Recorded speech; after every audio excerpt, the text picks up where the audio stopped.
अच्छे टाइम्स को देखने के लिए लाइक सब्सक्राइब जरूर करें। प्रेस मीडिया के साथियों का बहुत बहुत हार्दिक स्वागत, अभिनंदन। हमारे शॉर्ट नोटिस के ऊपर आप सब लोग पधारे। आज अखिल भारतीय कांग्रेस कमेटी की तरफ से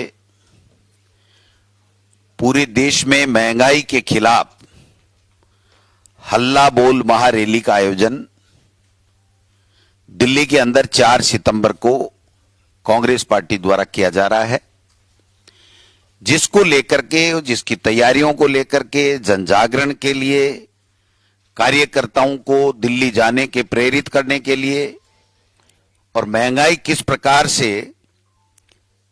बढ़ रही है और केंद्र की सरकार पे कान पे जूं भी नहीं रह रही है, इन सब बातों के लिए हमने कांग्रेस पार्टी की प्रदेश कार्यकारिणी की और तमाम हमारे जो एमएलएज हैं, मंत्री हैं, बोर्ड कॉरपोरेशन के लोग हैं, निवर्तमान जिलाध्यक्ष हैं, कुछ जिलाध्यक्ष बन चुके हैं हमारे, और तमाम पदाधिकारी प्रदेश कांग्रेस कमेटी के और अग्रिम संगठनों के प्रदेश अध्यक्ष और विभाग और प्रकोष्ठों के लोगों को हमने बुलाया था।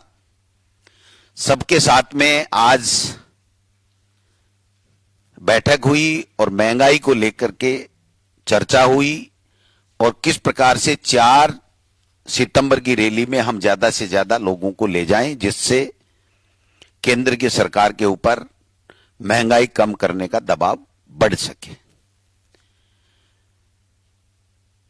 25 तारीख को हम जिला कांग्रेस कमेटियों में तमाम जिले के नेताओं के साथ में बैठक करेंगे और 27 तारीख को हम विधानसभा वार, चाहे वो दोनों ब्लॉकों की एक साथ करें, चाहे ब्लॉक वाइज करें, विधानसभा वार हम लोग 27 अगस्त को बैठक करेंगे और लोगों में 4 सितंबर को दिल्ली के लिए आह्वान करेंगे।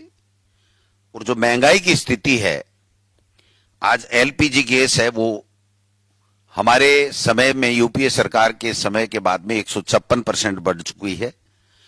जो पेट्रोल है वो 40% से ज्यादा बढ़ चुका है, डीजल है वो 75% बढ़ चुका है, सरसों का तेल 122% बढ़ चुका है, आटा 81% बढ़ चुका है और दूध है वो 71% बढ़ चुका है।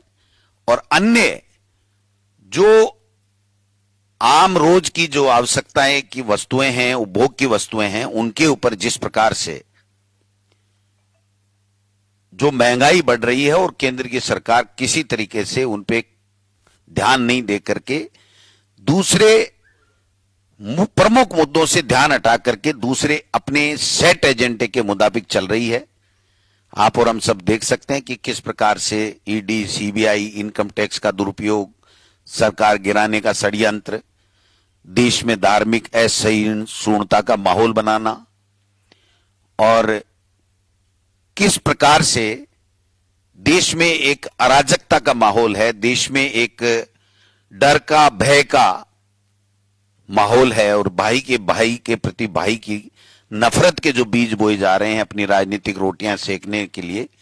अब तो उनके नेता भी कहने लगे कि हमारे केंद्र की सत्ता में बैठे लोग केवल सत्ता के लिए लालची हैं और सत्ता के लिए कुछ भी कर सकते हैं, इनको जनसेवा, मानव सेवा और देश की सेवा से कोई सरोकार नहीं है। मैं ज्यादा नहीं कह के इतना ही कहना चाहता हूं कि आज की इस बैठक के बाद में हम लोग 25 और 27 तारीख तो बैठकें करेंगे ही करेंगे। इसके अलावा भी गांव गांव, ढाणी ढाणी में कांग्रेस का कार्यकर्ता वार्ड में, मोहल्ले में जाकर के इस महंगाई के खिलाफ जनजागरण अभियान चला करके हम 50,000 के लगभग हमने टारगेट रखा है कि हम राजस्थान से उस दिल्ली की 4 सितंबर की कांग्रेस की जो महंगाई के खिलाफ हल्ला बोल रैली है उसमें भाग लेंगे और इनको मजबूर करेंगे कि आप महंगाई कम कीजिए। अगर ये महंगाई कम नहीं करते हैं तो देश की जनता इनको 2024 के अंदर आईना दिखा देगी और इनको सत्ता से दूर हटाएंगे, दूर भगाएंगे। मैं आप सब लोगों का स्वागत करते हुए हमारे मुख्यमंत्री माननीय अशोक गहलोत जी इस प्रेस कॉन्फ्रेंस में मौजूद हैं, जिन्होंने 3.5 साल से अधिक समय से जो गुड गवर्नेंस दी है, जो सरकार ने फ्लैगशिप योजनाएं दी हैं, मुख्यमंत्री चिरंजीव योजना हो, कॉलेज खोलना हो, महात्मा गांधी इंग्लिश मीडियम स्कूलें खोलना हो, कृषि के लिए अलग बजट देने की बात, अलग बजट पेश किया हो, आगामी राजीव गांधी ग्रामीण ओलंपिक खेल शुरू करने जा रहे हैं, आगामी बजट के लिए इनका कहना है कि युवाओं के लिए समर्पित होगा, 3.25 लाख बेरोजगारों को नौकरियां देने की प्रक्रिया चल रही है, कुछ को 1.25 लाख के लगभग को दे दी गई हैं। तमाम मुद्दों के ऊपर जो अच्छे तरीके से सरकार बढ़िया काम कर रही है, और जिस प्रकार से अशोक गहलोत जी सुशासन यहां पर दे रहे हैं, उसके माहौल को खराब करने के लिए भारतीय जनता पार्टी और आरएसएस ने एक एजेंडा चला रखा है कि बेवजह बदनाम करो। उनका जो चेहरा है आरएसएस और भाजपा का, वो ज्ञानदेव आहूजा है, और हमारा जो विचारधारा, हमारा जो काम, हमारी विचारधारा, हमारी योजनाएं, हमारी सरकार की गुड गवर्नेंस आप सब देखते हैं कि शानदार है। एक किसी भी मुद्दे को लेकर के नाहक बिना वजह तूल दे करके नॉन इश्यू को इश्यू बना करके ये लोग बाग काम कर रहे हैं, जबकि 3.5 साल में एक भी ऐसी हमारी सरकार की नीति के खिलाफ ये लोग बाग कोई धरना प्रदर्शन या कोई बड़ा कार्यक्रम नहीं आयोजित कर सके। केवल आपस में टांग खिंचाई, एक दूसरे को नीचा दिखाना, और पहली बार राजस्थान के लोगों ने यह देखा कि यहां प्रदेश अध्यक्ष बीजेपी का मौजूद, यहां पर नेता प्रतिपक्ष मौजूद, यहां पर उपनेता मौजूद, यहां पर पूर्व मुख्यमंत्री मौजूद, यहां पर प्रभारी संगठन महामंत्री मौजूद, और उसके बावजूद गजेंद्र सिंह जी जो जल संसाधन मंत्री हैं, जल संसाधन मंत्रालय की बात पे नहीं बोल करके और एक माहौल बना करके चुनावी भाषण दिल्ली से बैठे बैठे दे रहे हैं।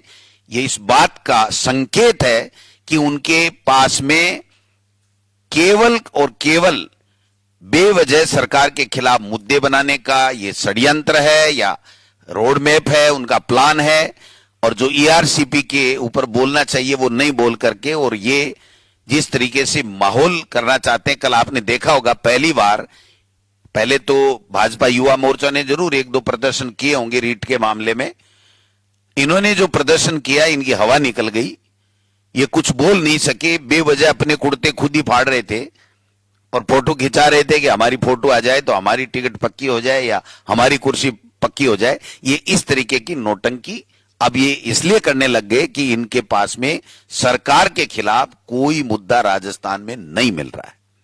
मैं दावे के साथ कह सकता हूं कि 2023 में हम लोग पुनः सरकार में आएंगे और 2024 में एनडीए सरकार को जाना पड़ेगा। इन्हीं शब्दों के साथ में मैं आपका धन्यवाद ज्ञापित करते हुए हमारे मुख्यमंत्री आदरणीय अशोक गहलोत जी से आग्रह करूंगा कि वो आपके सामने अपनी बात रखेंगे। आदरणीय अशोक गहलोत साहब। देखिए, ने सब बात कह दी आपको। मकसद अभी की मीटिंग यही था कि महंगाई और बेरोजगारी और जीएसटी जिस प्रकार से लगाई गई है आटे पे, दाल पे, दही पे, बड़ा रिएक्शन है पूरे देश के अंदर। ऊपर से झूठ बोल रहे हैं केंद्र सरकार और वित्त मंत्री की जीएसटी काउंसिल के अंदर ये तय होगा, उसमें विपक्षी पार्टियों के सदस्य भी थे। मैंने 2 पत्र लिखे हैं, हमने विरोध किया था वहां पे भी, आज भी विरोध करते हैं। आप इनको वापस विड्रॉ करो जीएसटी को, जिससे कि महंगाई कुछ कम हो। ये मुद्दा बन चुका है। और 5 तारीख को राहुल गांधी, प्रियंका गांधी सबने अरेस्ट दी, मेंबर पार्लियामेंट हैं, हम लोग भी वहीं पे थे। उसके बाद में ये गवर्नमेंट डिफेंस में आ गई है, डिफेंसिव हो गई है और समझ गई कि जनता के जो मेन मुद्दे हैं बेरोजगारी का है और रोजगार का है, और फिर जीएसटी के ऊपर ये और लग गया तड़का उनका।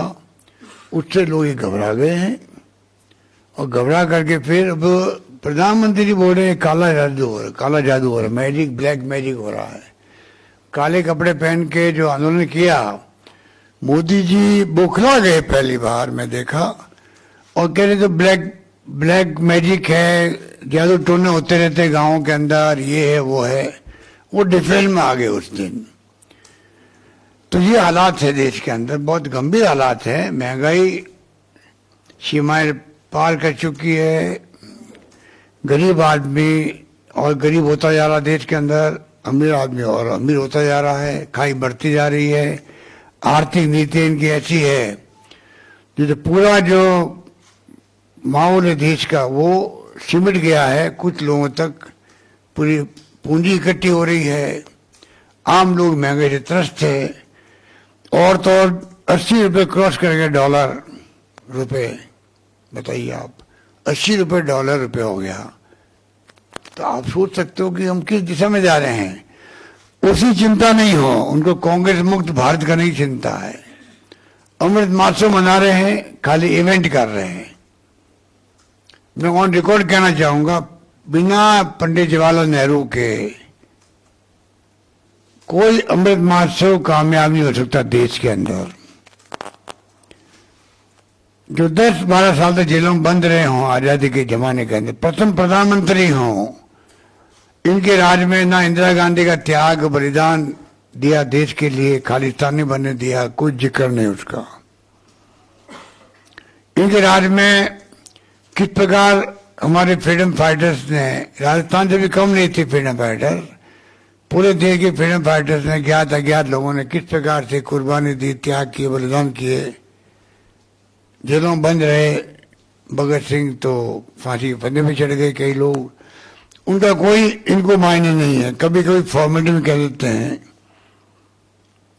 सरदार पटेल थे या मौलाना अबुल कलाम आजाद थे, बड़े बड़े फ्रीडम फाइटर्स थे, चाहे गोपाल गोखले थे या लोकमान्य तिलक थे, लाला लाजपत राय थे, किन किन के नाम गिनाए। ये खाली अपने आरएसएस बीजेपी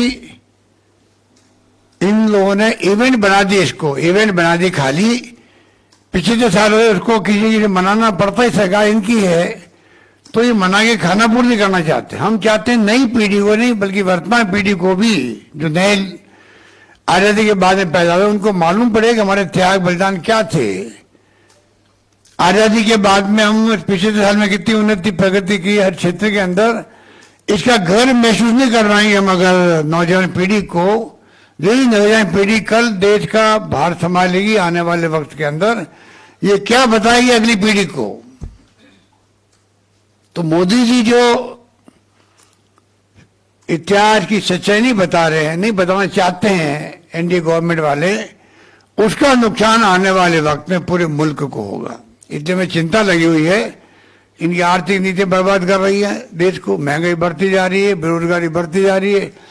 स्थिति जब विस्फोटक होती है तो उसी में से फिर ये क्राइम बढ़ते हैं, घटनाएं बढ़ती है, दुर्घटनाएं बढ़ती है।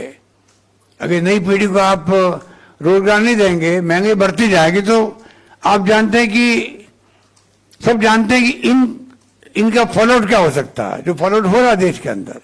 आज धर्म के नाम पे राजनीति लोग कर रहे हैं, इतना ज्यादा डिस्टेंस बढ़ गई है धर्म और जाति के बीच में। आप देखिए कितना जगह पर घटनाएं दुर्घटनाएं हो रही है, किस प्रकार कानून लोग तोड़ रहे, हाथ में ले रहे हैं देश के अंदर। तो ये हमें चिंता का विषय होना चाहिए। इसलिए महंगाई और बेरोजगारी को लेकर जो रैली हो रही है उसमें हम लोग आह्वान कर रहे हैं प्रदेशवासियों को भी, तमाम कार्यकर्ता जाएंगे, प्रदेशवासी जाना चाहे वो भी जाएं। और जो प्रोग्राम देती है कांग्रेस ब्लॉक में, जिले में, प्रदेश के अंदर, उसको कामयाब करने के लिए आम जनता साथ आए, तब जाके मैं समझता हूँ सरकार पे दबाव बढ़ेगा, और दबाव बढ़ेगा तो फिर महंगाई कम होने की संभावना बढ़ जाएगी। ये मेरा कहना है। जिस तरीके से महंगाई एक बड़ा मुद्दा है सर, लेकिन यूपीए सरकार के समय एक नैरेटिव जो बनता था, कांग्रेस वैसा चुनावी मुद्दा सर बनाने में कामयाब क्यों नहीं हो पाती? क्यों वो एक देशव्यापी माहौल महंगाई के खिलाफ नहीं बन पाता? बना हुआ है, माहौल बना हुआ है। अभी जो रैली हुई है ब्लॉक की और डिस्ट्रिक्ट की, राजस्थान के अंदर भी, जयपुर के अंदर भी आपने देखा होगा, अच्छी संख्या में लोग आए थे, तो मुद्दा बन रहा है, तभी तो डिफेंस में आए हैं। आपको लगता है कि मीडिया अभी गोदी मीडिया हो गया है, मीडिया अभी पूरी तरह मोदी जी एनडीए गवर्नमेंट डरा हुआ है। वो इश्यू हमेशा मीडिया बनाता है आज तक। मुल्क में जब कभी इश्यू बना है ये चौथा स्तंभ ऐसे ही नहीं कहलाता है, ये वास्तव में चौथा स्तंभ है। डेमोक्रेसी को बचाने में इसकी बहुत बड़ी भूमिका है, संविधान की रक्षा करने में इसकी बहुत बड़ी भूमिका है। और मीडिया खुद दबाव में डाल दिया गया है, ईडी के डर से, इनकम टैक्स के डर से, सीबीआई के डर से। तो अब क्या करो बताओ आप? इशू तो आप लोग बनाते हो। आप लोग जब बताते नहीं हो कि महंगाई की मार कितनी बड़ी है, वरना कांग्रेस शासन में क्योंकि खुलापन था, मीडिया को पूरा फ्रीडम था, तो जम के वो आलोचना करते थे सरकार की, इशू बनता था। हमने तो कही हमारे मुख्यमंत्री, रेल मंत्री, कानून मंत्री को इस्तीफे ले लिया भाई। 2G स्पेक्ट्रम में जेल चले गए केंद्रीय मंत्री। कोलगेट के अंदर क्या क्या नहीं हुआ, और वो कोलगेट कहाँ गया आपका? वो कहाँ गया आपका 2G स्पेक्ट्रम कहाँ गया? लोकपाल कहाँ गया? सरकार हिल गई, सरकार चली गई हमारी। अब लोकपाल को याद करते हैं क्या? ना लोकपाल को याद करते हो आप लोग, ना आप कोई 2G स्पेक्ट्रम को याद करते हो, ना आप कोलगेट को याद करते हो, ना ब्लैक मनी लेके आऊंगा मैं 14 में मोदी जी कहते थे उसको याद करते हो, ना 2 करोड़ लोगों को रोजगार लगाएंगे, नौकरी लगाएंगे उसको याद करते हो। कुछ नहीं करते हैं। मीडिया बहुत दबाव के अंदर है। पब्लिक का सर परसेप्शन और सोच नहीं बदल रही है चुनावी राज्यों के रिजल्ट। चुनावी मुद्दा नहीं बन पाता सर। पब्लिक आपके मूवमेंट में चुनाव मुद्दा बनेगा, आप देखेंगे। अभी चुनाव हम जीतेंगे, अगला चुनाव 2023 के अंदर जीतेंगे राजस्थान के अंदर। फिर आप 24 के चुनाव में इस बार मोदी जी को आसान खेल नहीं उनके लिए लगता, अभी उनको है। पर मेरा मानना है जिस प्रकार से घेराबंदी हो रही उनकी खुद की, और जिस प्रकार झटका हुआ है बिहार के अंदर उनको नीतीश कुमार ने दिया है, उसके बाद में, और महंगाई और ये जो बेरोजगारी है, कांग्रेस ने जो आंदोलन किया राहुल गांधी के नेतृत्व में, उससे मोदी सरकार हिल चुकी है। और कुछ भी परिणाम हो सकते 24 के अंदर। ये घमंड अगर उनको है तो ये घमंड तो वाजपेयी के वक्त में फील गुड भी हुआ था, इंडिया साइनिंग हुआ था, वो चला नहीं था। और सरकार बन गई थी, सोनिया गांधी जी प्रधानमंत्री नहीं बनी, मनमोहन सिंह जी बनाए, जिन्होंने बहुत शानदार काम किया। और मीडिया ने हमें जो नुकसान पहुंचाया है, सरकार चली गई हमारी। लोकपाल, 2G स्पेक्ट्रम, कोलगेट क्या क्या लेके आए, वो कहाँ चला गया? 1,70,000 करोड़ का घोटाला हो गया है, शेरनी जी ने बोला था, वो कहाँ चला गया घोटाला? अब मीडिया नाम लेता ही नहीं है। मीडिया खुद ही जेल में जा रहा है। साहित्यकार, पत्रकार, मीडिया वाले तो जेल में बैठे हैं आपके साथी। तनख्वाह आपकी कम हो रही है, नौकरी निकाले जा रहे हो आप लोग, बोल नहीं रहे हो आप लोग भी, क्योंकि आपकी ट्रांसफर पोस्टिंग रहती है आपकी भी। सर समाज में मीडिया की स्वतंत्रता की बात कर रहे हैं, गुजरात मीडिया की स्वतंत्रता की बात कर रहे हैं। आप ही के राज्य में न्यूज 18 इंडिया के ब्यूरो चीफ भवानी सिंह के घर पे उनको अरेस्ट करने के लिए आपकी पुलिस जाती है, न कहीं FIR है, न कोई और केस है। आपसे सुन रहा हूँ, मैं तो मुझे नहीं मालूम। सर गुजरात सुबह आपकी पुलिस उनके घर पे उनको अरेस्ट करने के लिए पहुंची थी, पता कर लेंगे। सर समाज में एक ऐसा वर्ग है मध्यम वर्ग जिसकी कोई आवाज नहीं है और सबसे ज्यादा पीड़ित भी वही है, क्या कांग्रेस उसकी आवाज बनेगी? और दूसरा मध्यम वर्ग में हमारी सरकार बदली भैया। मध्यम वर्ग बहुत ही इंपॉर्टेंट है देश के अंदर। कांग्रेस उसका सम्मान करती है। राहुल गांधी जी के हर कैंपेन के अंदर, गुजरात के अंदर भी, देश के अंदर भी, हमेशा वो मध्यम वर्ग की बात ही करते हैं। हम जानते हैं मध्यम वर्ग की स्थिति क्या है देश के अंदर। सबसे अधिक दुखी कोई है अभी, गरीब तबका तो ही है, पर मध्यम वर्ग भी कम दुखी नहीं है। सर ज्ञानदेव आहूजा जी के बयान पर आपका क्या कहना है? ज्ञानदेव आहूजा जी का बयान बहुत ही मैं समझता हूं कि जिसकी मेरे पास शब्द नहीं है, किन शब्दों में कंडेम करूं उसको। और उन्होंने, मैं समझता हूं कि जो क्राइम किया है, जिस रूप में जो बात खुद ने बोली है, उसमें तो उनके खिलाफ में पुलिस ने मुकदमा दर्ज हो गया है। कार्रवाई, निष्पक्ष जांच हो रही है, कार्रवाई होगी। वो क्या बोले उनके मालूम पड़ जाएगा वो क्या कहना चाहते हैं। और तो और जो उन्होंने बयान दिया है, मुझे लगता है कि उनको जवाब देना पड़ेगा हाईकोर्ट के अंदर भी, क्योंकि जब केस एक बार चालान पेश हो चुका है, लोअर कोर्ट हाईकोर्ट में केस चलता है, उसके बाद में मालूम पड़ता है कि ये व्यक्ति तो खुद भड़काने वाला था या इसके कहने से ये मर्डर हुए हैं, तो को एक्यूज बन सकता है। ये तो लीगली बहुत बड़ा इंपॉर्टेंट पॉइंट है वो। पर ये बीजेपी का, आप सोच सकते हो कि बीजेपी की सोच जो है वो ज्ञानदेव आहूजा के माध्यम से बाहर आती है। आप इसको इस रूप में मानिएगा, ज्ञानदेव आहूजा जैसे लोग जो हैं वही बीजेपी आरएसएस की सोच को कभी कभी उनके मुंह से निकल जाता है। सोच उनकी वही है, इसीलिए हम कहते हैं हिंसा का विरोध करते हैं। भाईचारा, प्रेम, मोहब्बत रहे आपस के अंदर।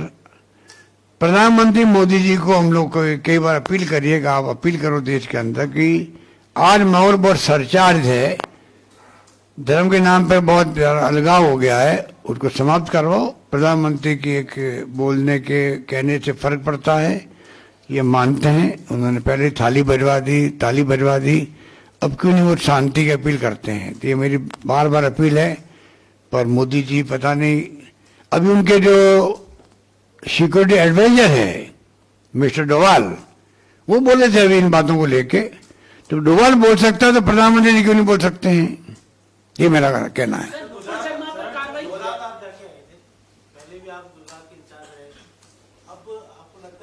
कल भी जा रहे हैं।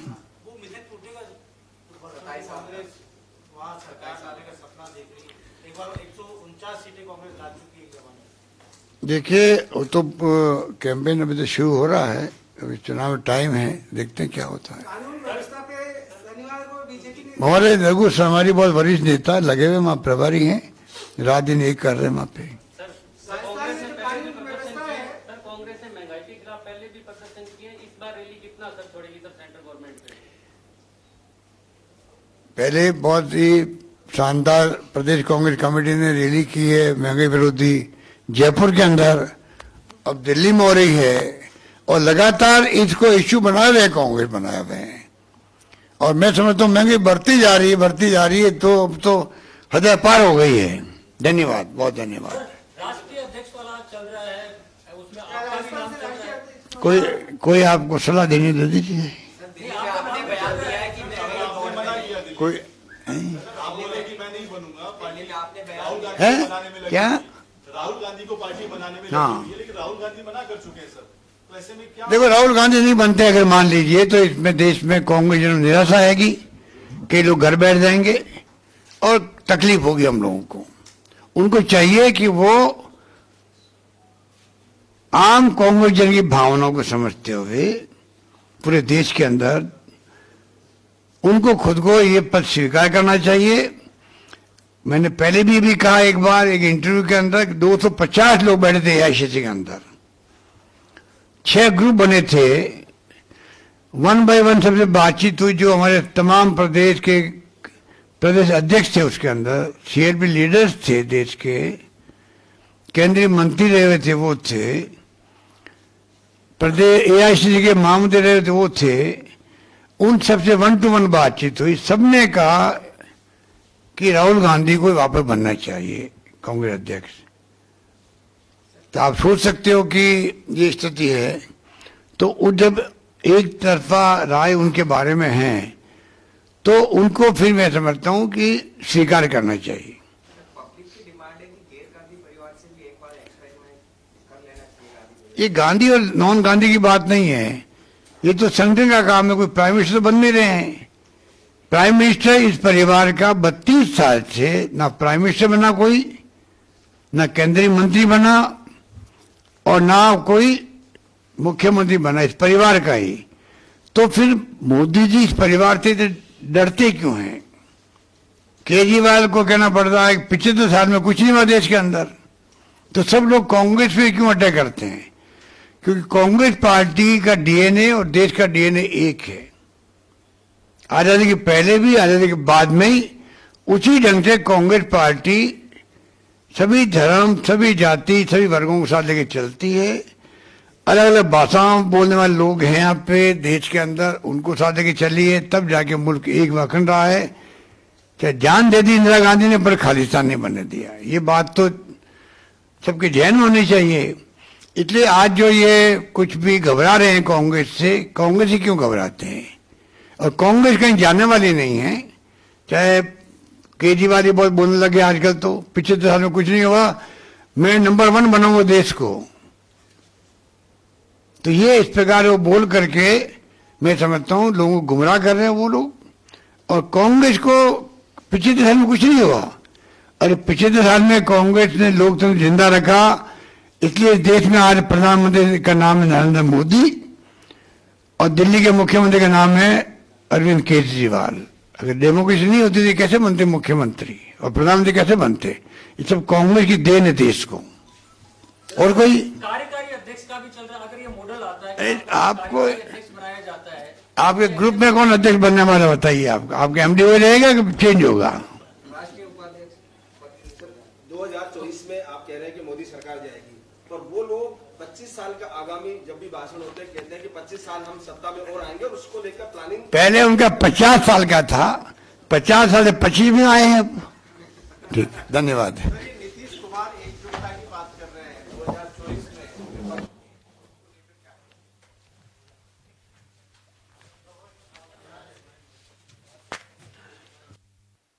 बहुत बहुत धन्यवाद। आरके टाइम्स को देखने के लिए लाइक सब्सक्राइब जरूर करें।